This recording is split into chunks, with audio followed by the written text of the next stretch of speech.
So I own a coffee shop with another individual, and her name is Lisa. And one of the things that we hear consistently, we talk about it quite a bit, is folks that come into the coffee shop. They sit at the bar and they look out into the downtown of our local community, and they always say something like this: "Someone should do something about X.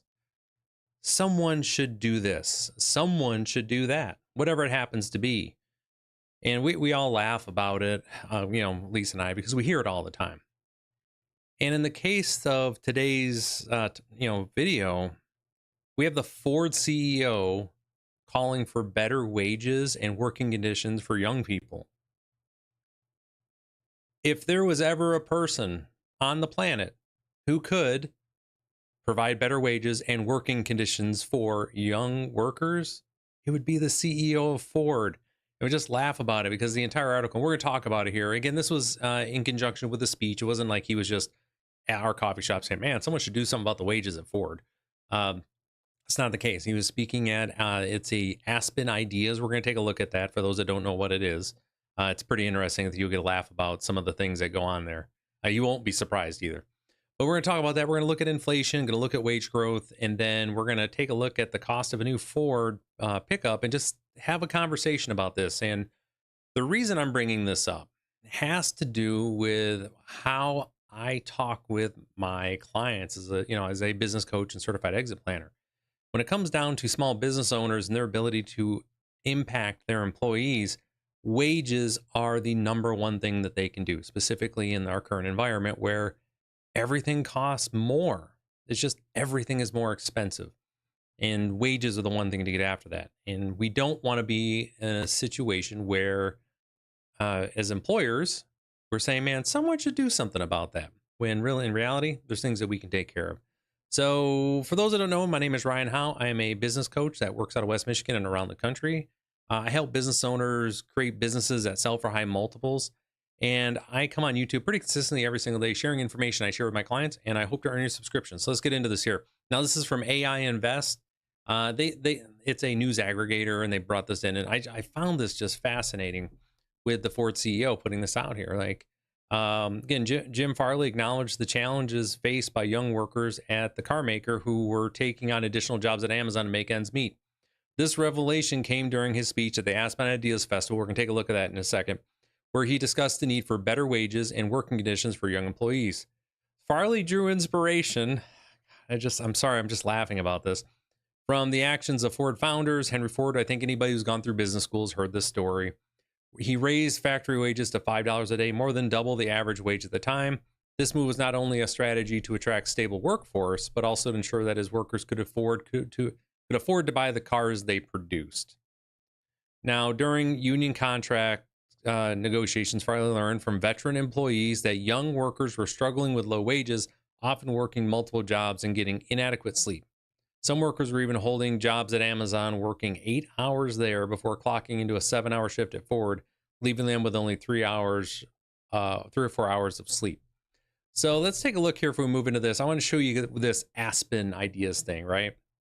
Festival that goes on. It's where folks of influence just get together to talk, share ideas, and it's like any other conference, but it's a little bit different. Some of the things that go on here. Now, under the first spot here, they've got the health. We're going to get into the festival course here, but I just found this. It starts with health, and what do they have? Puppy play dates. Those people who travel with their dogs, they bring their dogs here. But also, if you feeling stressed at this event, you can go play with the dogs too. They have information on the bird flu, which is great. Some of those things they talk about, things that are going on, health, et cetera, et cetera. Then they offer bird watching. If the folks at the conference are ever worried, they can do some, forest bathing, which is really important. Yeah, it's one of those things. But if we go down here to where we're actually in the festival itself, some of the things that they're talking about here is flip the script on building family prosperity, how they can maintain wealth within a family, raising humans in an AI world, and they have arts and crafts time where you can dye your pants with plants. So just FYI, and there's lots of other talks going on, but this is really one of those events where everybody to get together in Aspen, those are the influence and cash and the folks that can make things happen to get together and chat. Okay. Now, let's get back to the article here, and then we're going to take a look at wage and inflation so you can really see what the numbers look like and then have a deeper conversation about this and what I'm advising my clients. Now, in response, Ford temporarily made workers into full-time employees, making them eligible for higher wages, profit sharing, checks, and better healthcare coverage. This transition was outlined in the contract negotiations, right? Because for the union with the UAW, allowing temporary workers to become full-time after 2 years of continuous employment at Ford. Farley emphasized the importance of investing in trade schools, skilled trades to attract young workers and manufacturing jobs. He highlighted the need for governments to support trade education, citing Germany as an example. Now, I'm getting to a point here, guys. I'm talking about, if you listen what he's saying, after they've done in 2019, so it's been a minute since then. So far, he's gone down. They should do something. Someone should do something. Look what Germany did. We should do. Someone else should do something like that. Now, despite efforts to make manufacturing careers more appealing, young workers continue to turn away from the job, citing low wages. The average wage for manufacturing jobs in the U.S. is $25 per hour, falling short of the average American salary. So, someone should do something about that. And who can do that? The people who make payroll, right? And that's going to be the business owners, that's going to be management, that's going to be leadership at these larger companies, at any company. If wages should go up, wages should go up, right? Period, dot. And part of that comes into understanding how far your pay goes versus inflation. And we're going to take a look at something from the Bureau of Labor Statistics. I went and had Claude do some infographic stuff for me so we could just see it and outline them together. What it comes back to, though, is this is the interesting piece, is that we know wage growth has been rather stagnant. It's kind of flatlined. It's been ups and downs, and we've seen these little bumps here and there. But what we forget about is inflation. Well, yes, it's continued. It has gone down. It's gone back up a little bit. But once inflation goes up, it stays. The prices don't come back down. Whereas in real dollars, wages come down, and you're going to see it on here. And when people see it, it's one of those things like, oh, I got it. It isn't like, all of a sudden, we do have deflation. It does occur. When that happens, things get really bad, but it's not what we're dealing with right now.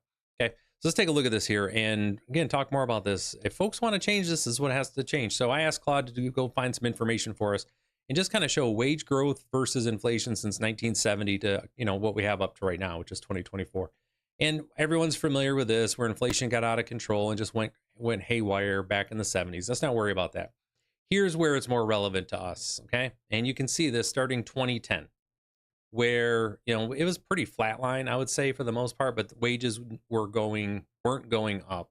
Inflation was staying in a certain spot. So for the most part, and this is if those that are old enough to remember, I mean, in reality, the minus, excluding the times where the dot-com bubble burst and the financial crisis, for the most part, our wages were, kind of kept up where we're good. I mean, yeah, our purchasing power wasn't quite where it was, wasn't going up, but it was staying in line with inflation. Nobody really necessarily felt broke, right? It was, we could keep up. That's not the case now, for especially since we've seen this spike since 2020. I know it doesn't seem like much here, but that inflation where it's popping up like that was significant. It's in real dollar values, not just the BLS. We're closer to that. We had some spikes up around 8% for a few months, right? And that's where you see these big jumps. And where wage did grow, but this is the issue. Wages, even if they're growing, they're coming from a lower level. And that's one of the things that people are struggling with right now. Even if you do have where wages go up, right? They spike at the moment. They're coming from a depressed level since the 1970s, where the money supply has continued to grow. And that's kind of what we're dealing with here. So if you're as a business owner and you want to be able to help folks, let's go ahead and get some wages increase there. And it makes sense, because business owners, one of the things that I deal with them and I see on a consistent basis is where they are making decisions that are in their best interest. They want a long-term viability for the company. I also see a lot of business owners who have second homes, and they have their boats and they have the other stuff that their business rightfully, and they own the business, can fund. That doesn't mean that they get to complain about wages, though, and not being able to find quality folks. If this is literally, you're making decisions where that money could be going to wages, right? And this is the case in point here. I went and asked, and we're talking about Ford, right? The guys say, hey, someone should do something about this. Well, here's how much a new Ford pickup is. And we all know that none of this is actually a realistic number that they have here. So I went and pulled this 2025. I just wanted to see what an F-150 was. Regular cab is around 40 grand. Good luck finding a regular cab. Everything you get is going to be a super cab or higher. It's just kind of the nature of the beast. So you're pushing Blue Book baseline is going to be 45,000. That is basic trim. Guess what? Once you start adding in all the other trims here, which is what happens, most people are going to be landing somewhere between $45,000 and $60,000 for a basic truck in the United States right now. And when you're making $25 an hour, right, the math just doesn't math on this. And this is ultimately where we get down to go back, the inspiration, right, that Mr. Farley had for his speech, right, the original guy there. We would need to see wages go starting at like $50 an hour, where that makes sense for someone to be paying that much for a truck, to really make it affordable for his low-level employee, the starter employees, to be able to afford that. And that's really what it comes down to here. And this is what I'm advising my clients.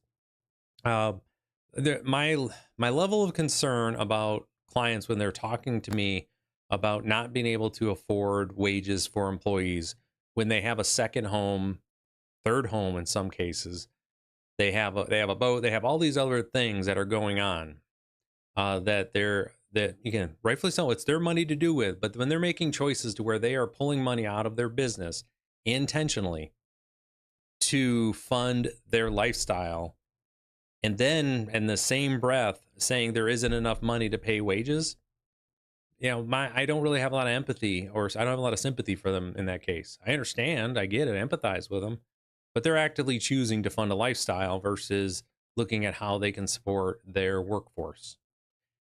And I don't have a lot of clients like that have been there. Honestly, I've moved almost all those clients off my books. I have one individual left we're getting ready to sell.